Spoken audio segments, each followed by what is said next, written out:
emptiness in your life isn't because you don't have enough rights. You have all the rights there are. You have more than you should. And it isn't because you lack consumerist options. You have Amazon and pornography, man. You can get whatever you want whenever you want it. And if that's still not working, well, what are you missing? Well, maybe you're missing the opposite of that.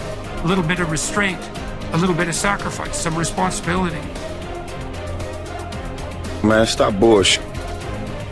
If you really got a problem with your life, you'll change it. You're not tired of being broke. You're not tired of being stuck. You're not tired, because if you was tired, you would actually do some shit about it.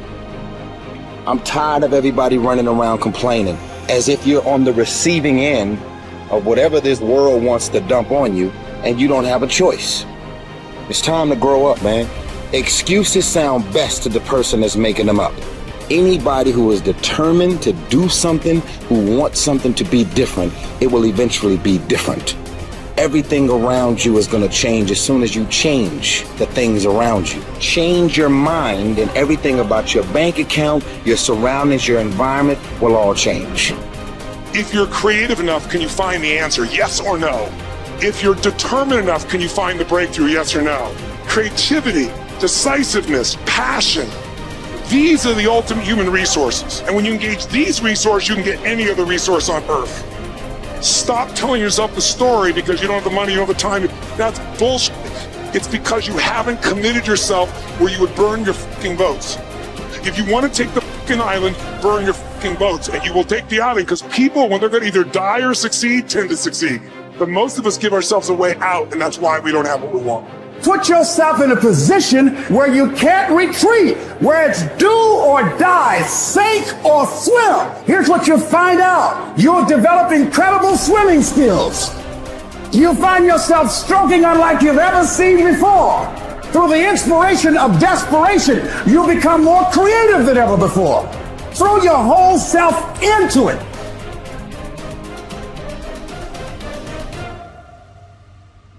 I'm talking about grit. I'm talking about endurance. Just having more stamina than they got.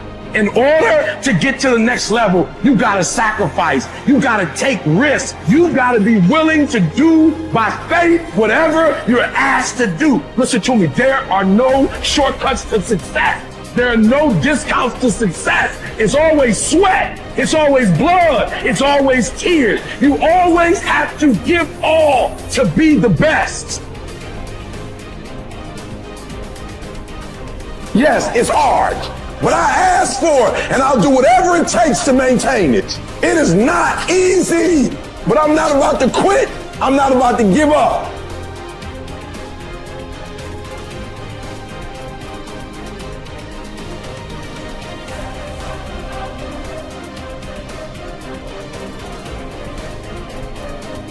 If you've explicitly formulated a set of goals and you're pursuing them, then you've adopted the responsibility to act in a certain manner to make those goals realize themselves. That's responsibility that you've adopted rather than responsibility that's being imposed on you, assuming that you've thought through the goals and you find your spirit in harmony with those goals. You can consult your resentment. I think that's a very useful step. If you find yourself angry and bitter about the things that you are responsible for doing, then that's an indication that you might be operating under some unhealthy compulsion, that you're rebelling, and that's the reason for the resentment against the insistence that you act in a certain way. Although it's also possible that you're just immature and that you're rebelling against the discipline that's necessary to attain the goals that you genuinely do want to attain and that are valid and that you are actively engaged in constructing. So you have to get that straight, and some of that's a consequence of thought, and again, some of that's a consequence of discussion with other people with whom you're intimate enough to have a conversation like that, and perhaps they have conversations about similar things with you if you're fortunate. At the end of God's creation, describing how order emerges from chaos, or being from potential, there's this strange line, which is probably the most important line that's ever been written in our culture, at the basis of our culture. And that is that men and women are made in the image of God. And what does that mean? Well, if God is that which confronts potential with truth and courage and makes what's good out of potential, that seems to indicate that we have the same faculty. Like on a smaller scale, we're not omniscient, but we're not bloody well nothing. You know, our conscious is integrally tied into the structure of being in some manner we don't understand. And it certainly is the case that we take what isn't and turn it into what is. That's something, man. That's quite the trick we've been able to manage. And so we're made in that image. And so what are we supposed to do? Well, that's what we're supposed to do. We're supposed to type our letters and make our phrases and construct our sentences and build our paragraphs and put our chapters together and make our books and communicate to people and straighten out the damn culture and constrain the malevolence and ignorance that besets each of us and push nature back and extend ourselves out into the unknown and confront the potential that's there in the illimitable quantities and make the world better than it could be otherwise. To move it away from hell, and it can certainly become that, and toward heaven to the degree that we can manage that. And that is a good enough goal. That's the thing. You need something, you know, because your life is tough. It's hard. You need something that, you know, you need something to get out of bed for and fight for. And that's something, right? To fight, let's say, against hell and for heaven. That's something to fight for. You know, if you want to be convinced about this, like read a little bit about hell. Read the Gulag Archipelago, or read Ordinary Men, or read The Rape of Nanking, or read about what happened in Nazi Germany during Auschwitz and all the catastrophes of the 20th century, and see if you believe in hell, and see if you think, well, maybe not having that happen anymore would be a good idea. And then think about maybe that's something you could contribute to. And then it wouldn't have to happen anymore. And that would be a good thing, and God only knows what great things we could manage under such conditions. We're becoming incredibly technologically powerful. And what would it be like if we became equally wise?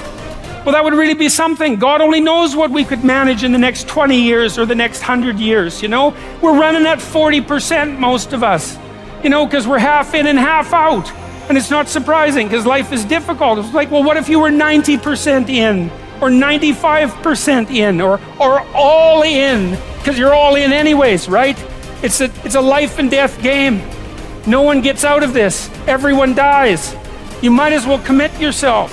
And you might as well commit yourself to the highest good that you can attain, because why not? It'll imbue your life with meaning. It's hard, the responsibility's there, but all the meaning's in the responsibility, and that'll make your life better.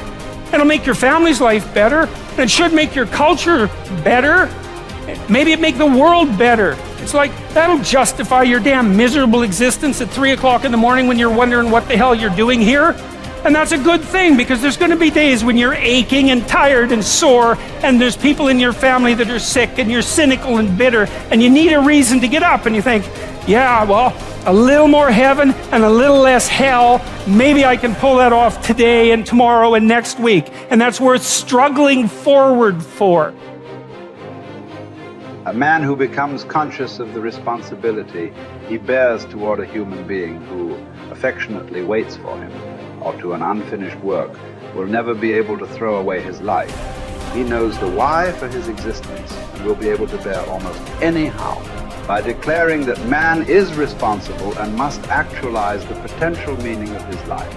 I wish to stress that the true meaning of life is to be discovered in the world rather than within man or his own psyche, as though it were a closed system.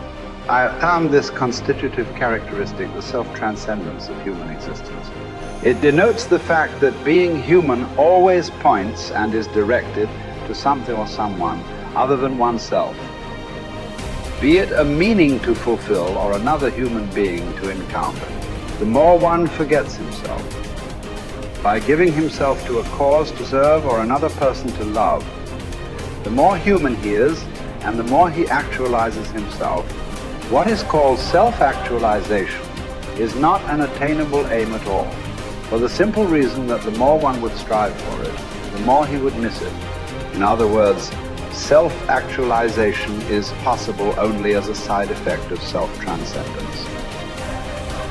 A human being is not one thing among others. Things determine each other, but man is ultimately self-determining what he becomes within the limits of endowment and environment. He has made out of himself. In the concentration camps, for example, in this living laboratory and on this testing ground, we watched and witnessed some of our comrades behave like swine, while others behaved like saints. Man has both potentialities within himself. Which one is actualized depends on decisions, but not on conditions.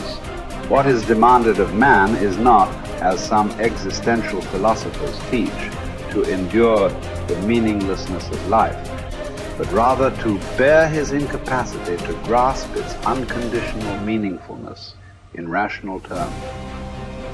To be sure, man's search for meaning may arouse inner tension rather than inner equilibrium.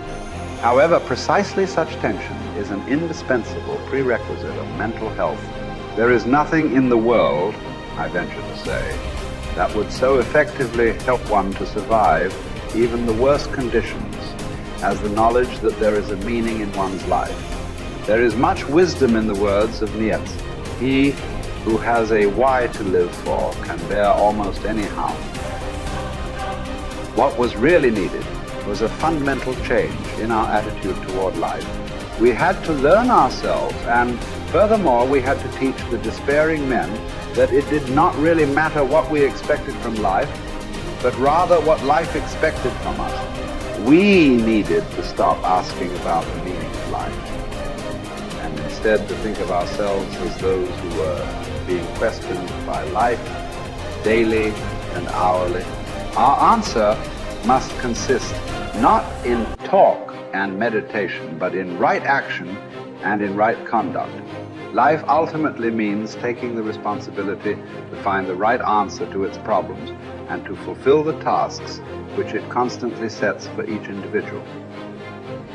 These tasks, and therefore the meaning of life, differ from man to man and from moment to moment. Thus, it is impossible to define the meaning of life in a general way. Questions about the meaning of life can never be answered by sweeping statements. Life does not mean something vague, but something very real and concrete, just as life's tasks are also very real and concrete. They form man's destiny, which is different and unique for each individual. No man and no destiny can be compared with any other man or any other destiny. No situation repeats itself, and each situation calls for a different response. Sometimes the situation in which a man finds himself may require him to shape his own fate by action. At other times, it is more advantageous for him to make use of an opportunity for contemplation and to realize assets in this way. Sometimes man may be required simply to accept fate, to bear his cross.